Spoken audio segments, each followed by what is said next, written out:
Personal insights of chapter 1. One of the most eye-opening realizations for me was the concept of value as perceived by the customer.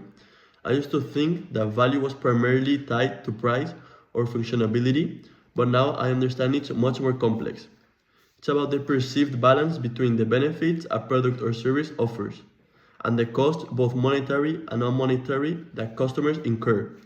For instance, benefits can include convenience, emotional satisfaction, or time saved, while costs could involve effort, risk, or even a lack of trust in the brand.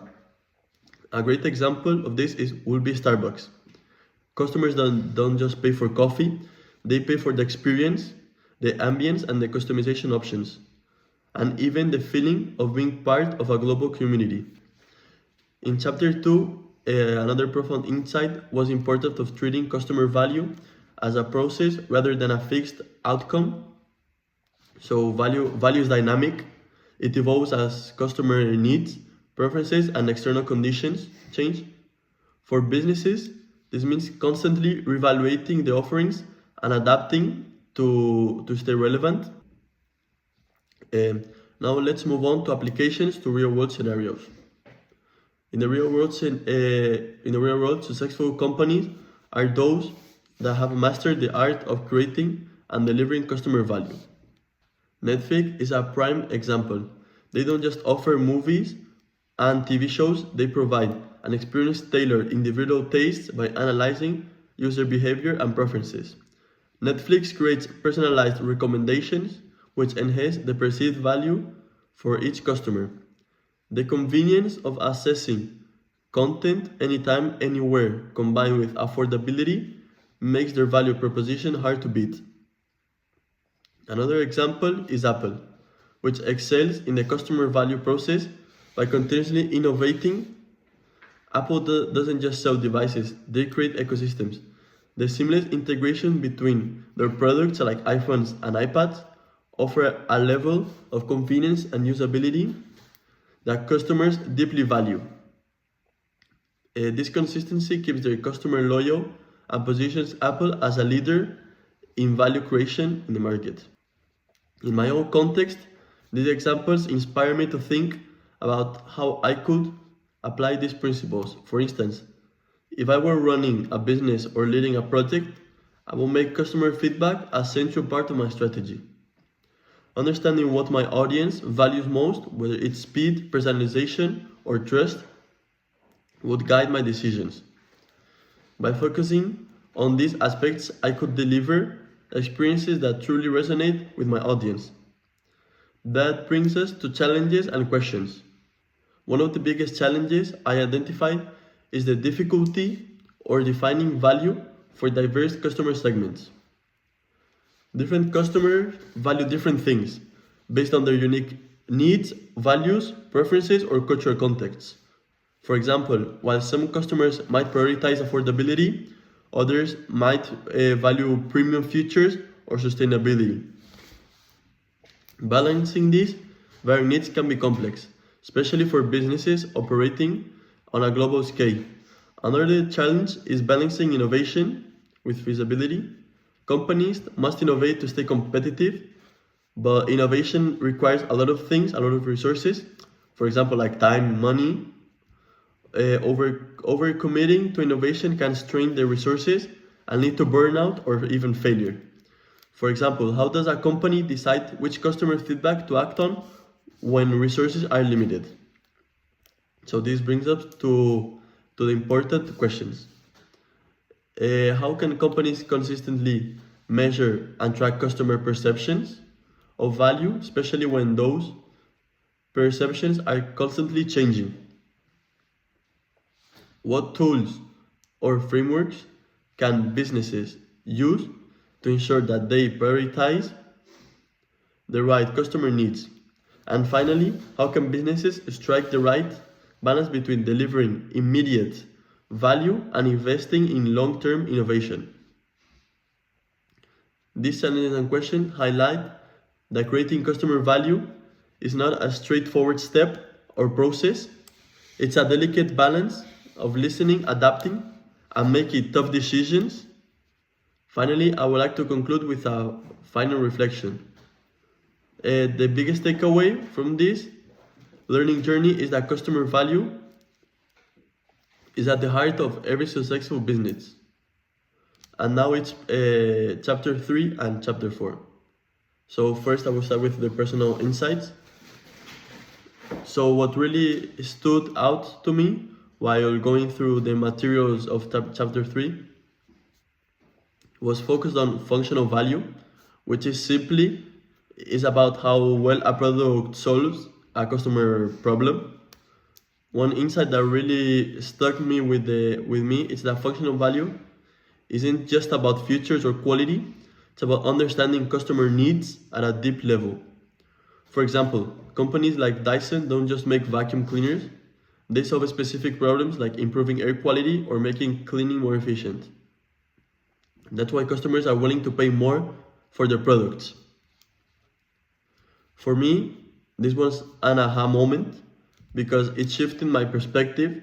I used to think of product development as being mostly technical, just build something that works well. But now I realize it's much more about empathy. You need to truly understand what customers struggle with and design products that meet those needs in ways they might not have even imagined. On the other hand, chapter 4 was all about economic value, which revolves about prices. These insights I found mostly powerful is that price is less about costs and more about perception. Customers will happily pay more for a product if they believe it offers a value that exceeds its price. For instance, think of high-end brands like Tesla or Apple. People don't buy their products because of their functionality or what they serve, but they buy to the idea of innovation, quality, and even status. Application to real-world scenarios. So how do these concepts play out in the real world? So I will give you some certain examples. So take functional value first. Imagine you are a startup launching a new fitness tracker. The functionality value lies in features like step counting, sleep tracking, and heart rate monitoring.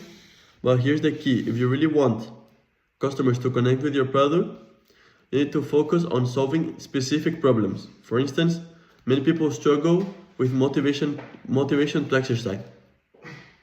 What if your tracker included real-time coaching or gamified rewards that will enhance its functionality value by addressing an emotional need, not just a physical one? So now, an economic value, an example, will be pricing is such a tricky but fascinating part of business. One strategy that stood me out is tiered pricing, where companies offer multiple versions of a product at different price points. Think of services like Spotify or Zoom. They offer free basic versions but charge for premium features. This approach works because it allows customers to test the product and experience its value before committing to paid plan. Challenges and questions. Of course, these ideas aren't without challenges. One of the biggest questions I've been grappling with is how do businesses figure out what customer values most? It's not always obvious. Customers might say they want certain features, but their behavior might tell a different story. For example, people might say that they want sustainable products, but then choose cheaper, less eco-friendly options. This made me wonder, how can companies dig deeper into what customers really care about? And pricing comes with its own challenges too. One issue is perceived fairness. If a company sets prices too high, customers might feel that they are being overcharged, even if the product offers a great value. And on the other side, setting prices too low can make customers think that the product isn't worth much. Okay, so final reflection. To wrap things up, my reflection, why these concepts are so important to me, is functional and economic value aren't just ideas, they're the core of what makes a business successful. Functional value helps you connect with your customers by solving their problems, and economic value ensures that customers see your product as worth their money. And now it's chapter 5 and chapter 6. Personal insights. Let's start with what stood out with the most. So first from chapter 6, delivering experiential value through communication. So I had an aha moment about how businesses craft experiences through emotional connections. One key insight was the power of storytelling. It's not enough for businesses to present facts about their products. They must tell compelling stories that resonate with customers on a personal level. This struck me, this struck me because I realized how much these strategies influence my own buying decisions. And on the other hand, on chapter 5, delivering social and environmental value to distribution opened my eyes to the critical role of sustainability in the modern supply chains. One fascinating idea was how companies can align distribution methods with environmental goals.